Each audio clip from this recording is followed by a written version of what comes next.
The burger is actually good, better than Bruce expected. The place does not look like much. A corner diner with worn booths, cracked linoleum, and fluorescent lights that flicker occasionally, but the food is solid. Real beef, fresh lettuce, a tomato that actually tastes like one. Not trying to be anything it is not. Just good, honest food made by someone who takes pride in it. Someone who understands that simple done well beats complicated done poorly. Bruce appreciates that. In his world, everything is complicated. Everything is performance. Everything is image and perception and managing how people see him. See Kung Fu. See Asian actors in Hollywood. It is exhausting. Sometimes Bruce just wants simple, wants honest. Wants a burger in a corner diner where nobody knows him. Nobody wants anything. Nobody expects Bruce Lee the legend. Just accepts Bruce the customer. The man eating a meal. That is rare. Genuinely rare. Worth protecting while it lasts. It is Thursday night around 8 o'clock San Diego. Bruce drove down from Los Angeles needing distance. Needing somewhere Linda is not worried about him. The children are not demanding attention and the phone is not ringing with opportunities and problems requiring decisions. Requiring Bruce to be on, to be Bruce Lee, to be everything everyone expects tonight. He just wants to be a regular person, eating a burger, drinking a Coke, existing without performance or expectation. That is all Bruce wants tonight. That is why he drove 2 hours. That is why he is sitting alone in a corner booth where nobody recognizes him or wants anything from him. Complete anonymity, complete quiet, exactly what he needs. The diner is half full. Mostly regulars, probably people who come often, know the menu, know the waitress, perhaps know each other. A small, comfortable community that does not include Bruce, but does not exclude him either. Just accepts him as a customer, as a person eating a meal. That's enough.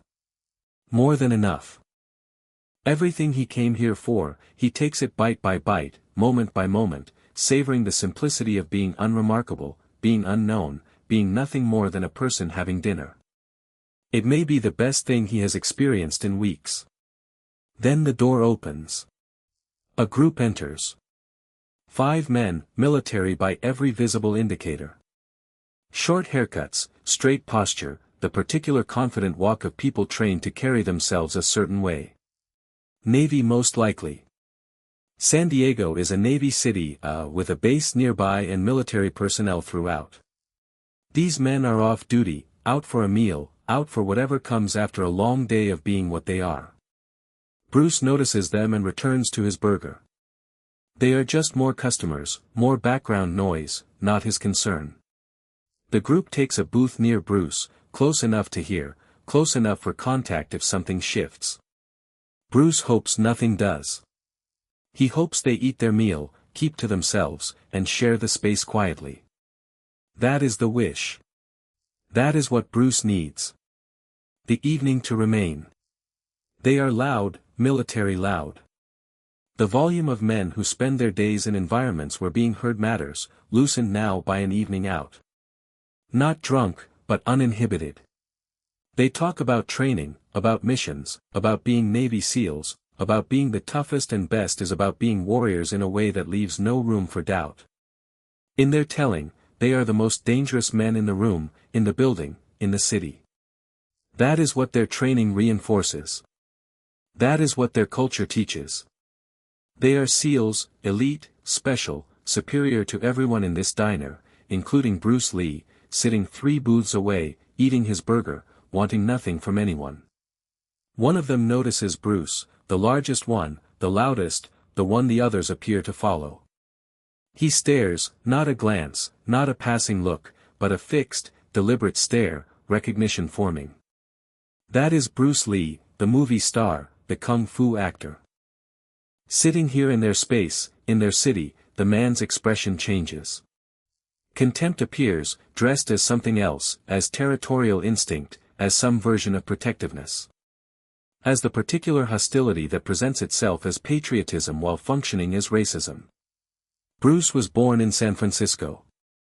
He is an American citizen. He has lived and worked and built his career here. None of that registers. What registers to this man is that Bruce is Chinese and therefore in his view not welcome. Hey, the man calls out loud enough for the whole diner to hear. Deliberately loud, making it a public statement rather than a private one. Hey, you Chinese guy. Yeah, you with the burger. You know this is an American restaurant, an American establishment, an American space. We don't serve Chinese here. Don't want Chinese here. Don't allow Chinese here. This is an American diner for American people. For people who belong, who earn the right to be here. You don't belong. You're not American. You're Chinese. You're foreign. You're not welcome, not wanted, not tolerated. You need to leave. Go find a Chinese restaurant, a Chinese space somewhere else. Because here is ours. Here is American.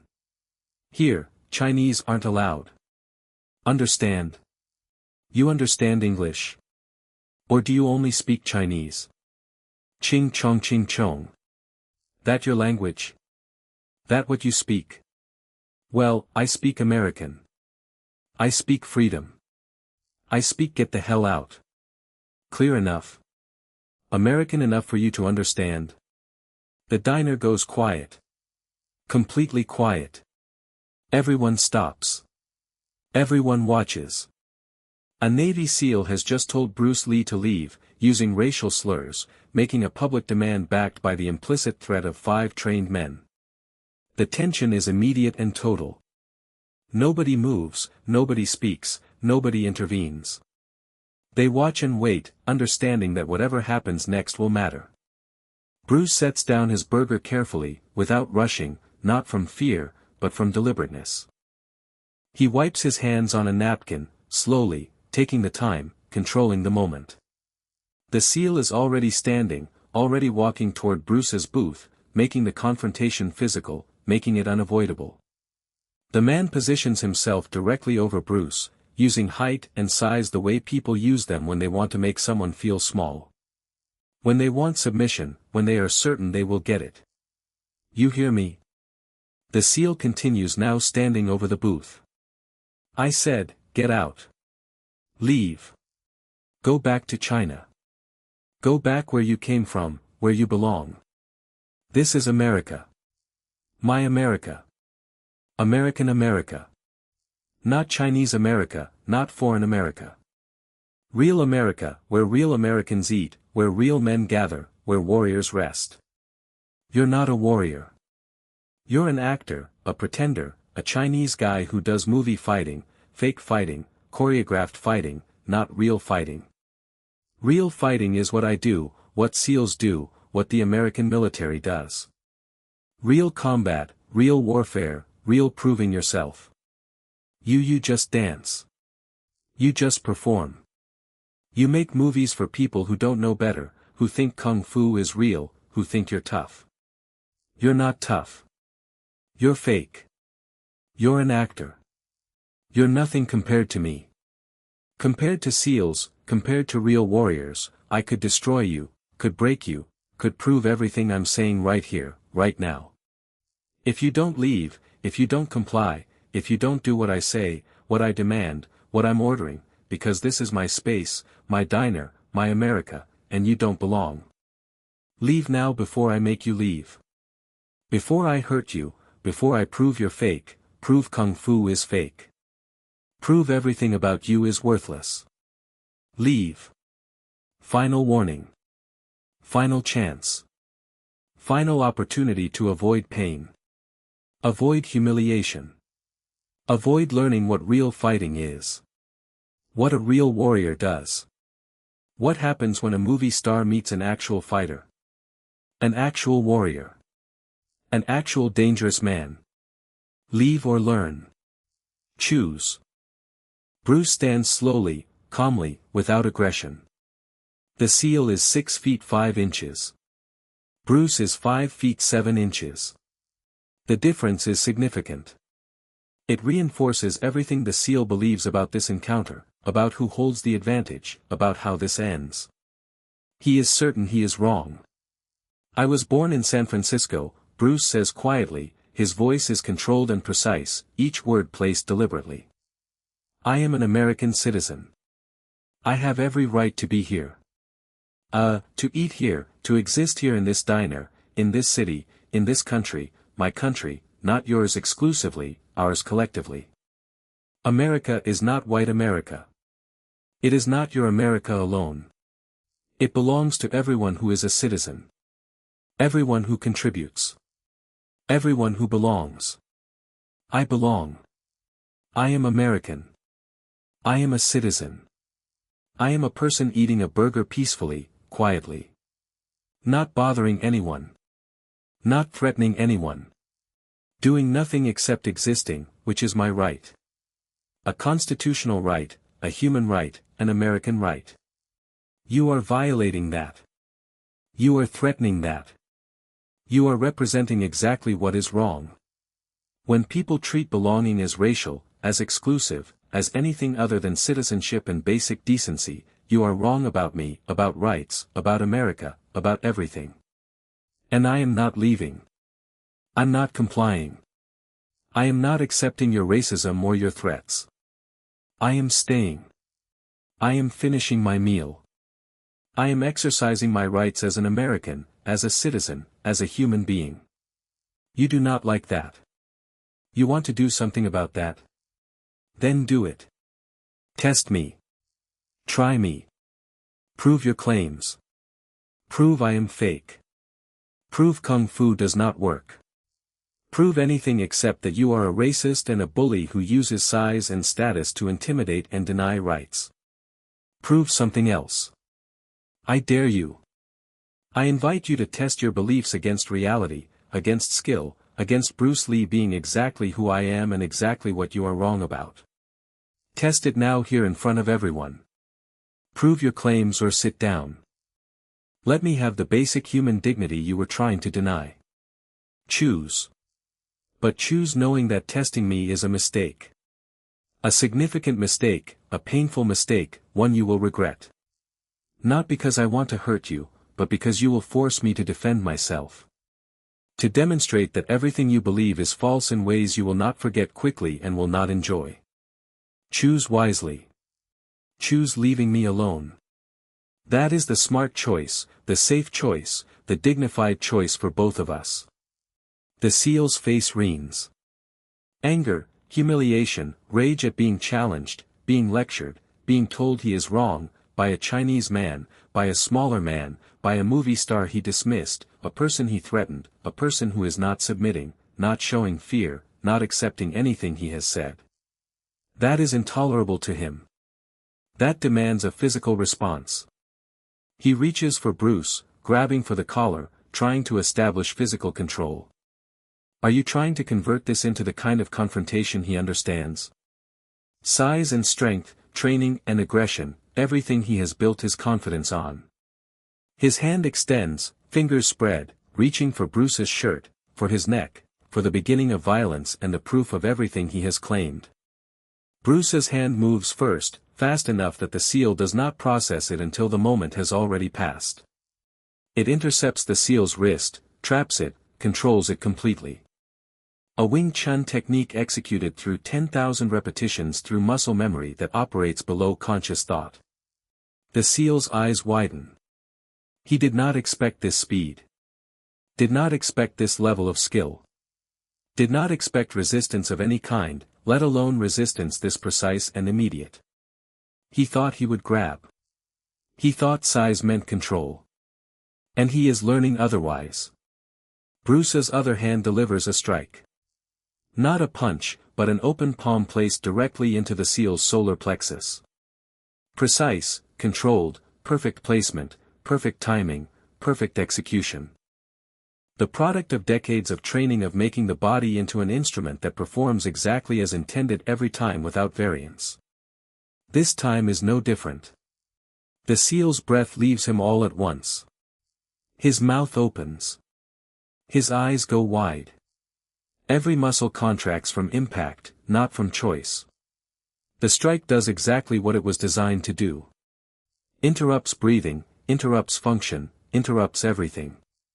The seal is unable to breathe, unable to move, unable to do anything except absorb the fact that he was wrong about Bruce, about Kung Fu, about who holds the advantage, do about everything he said and believed and was certain of. All of it proven incorrect in a single moment. 7 seconds. 7 seconds from the seal, reaching forward to the seal, bent over, gasping, helpless, defeated by a smaller man he had dismissed as a performer. Bruce stands calmly, controlled. The seal struggles to breathe and begins to understand what has just been demonstrated. The other 4 seals move immediately, rising from the booth, trying to help their teammate, trying to turn the situation into a numbers problem. 5 against 1, trying to recover something from an encounter that has already gone wrong. They move fast. They are trained to move fast. That training does not produce the result they expect. Bruce does not wait for them to organize. He moves first, stepping toward the nearest seal, in closing distance before the man can establish range, trapping his left arm and striking into the ribs with the right hand. The seal grunts and steps back, hands moving to protect his side, already removed from the fight before he fully entered it. A second seal attacks from the flank, a tactical approach using angle and position. Bruce's peripheral awareness registers it before the punch arrives. He ducks with minimal movement, just enough, and the strike passes over him. As he rises, he delivers a palm strike upward, catching the man under the chin with controlled force. Enough to stun, not enough to cause serious injury. The seal's head snaps back. His body follows, stumbling into a booth, collapsing into the seat, dazed, and out of the fight. The third seal stops. He looks at his teammates. He looks at Bruce, calm, ready, unheard. But he makes a calculation. He does not attack. "We're done," he says, hands coming up. "We're not doing this. This was a mistake. We made a mistake. You're real. Kung Fu is real. We're done. We're leaving. We're sorry for attacking, for threatening, for all of it. We're done." The fourth and fifth seals help their teammates to their feet. All 5 leave quickly, quietly, without further confrontation. Defeated, taught, carrying with them an understanding they did not arrive with. That Bruce Lee is real, that Kung Fu works, that assumptions built on prejudice and arrogance are not armor, but liability. Everything they believed about their superiority was tested against something they did not anticipate and could not overcome. The diner responds. Applause first, then voices. Then the kind of sustained noise that comes from a room full of people who witnessed something and recognized its meaning. Not simply a physical altercation, but a confrontation with racism that did not yield. A refusal to be removed, threatened, or diminished, followed by a defense that was proportional, controlled, and complete. The people in that diner understood what they saw. They applaud because they do. Bruce sits back down, returns to the booth, returns to the burger. Cold now, but still his. Still the meal he came here for. Interrupted, but not taken. Violated, but reclaimed. He takes a bite, chews, swallows, and continues eating. As though defending himself against 5 Navy SEALs is simply a thing that happened on a Thursday evening. A thing handled, a thing finished. True. Bruce returns to his meal and to the peace he came here to find. The waitress brings a fresh burger on the house, she says. Her smile is genuine, grateful, and without performance. Thank you for standing up, for defending yourself, for showing them, for being brave, for being you. Thank you really. Bruce nods. He accepts the burger, accepts the gratitude, and returns to eating, to being a person having a meal, to the simple, honest human thing he drove 2 hours to do. Peace, dignity, the right to exist without being threatened or diminished. The right to finish dinner. Those are not large things in most lives. For Bruce, Tonight they were worth defending. He defended them. He won them back. And now he sits in a corner booth in a San Diego diner eating a burger that someone brought him out of respect in a room that has gone back to its ordinary sounds. And that is exactly enough.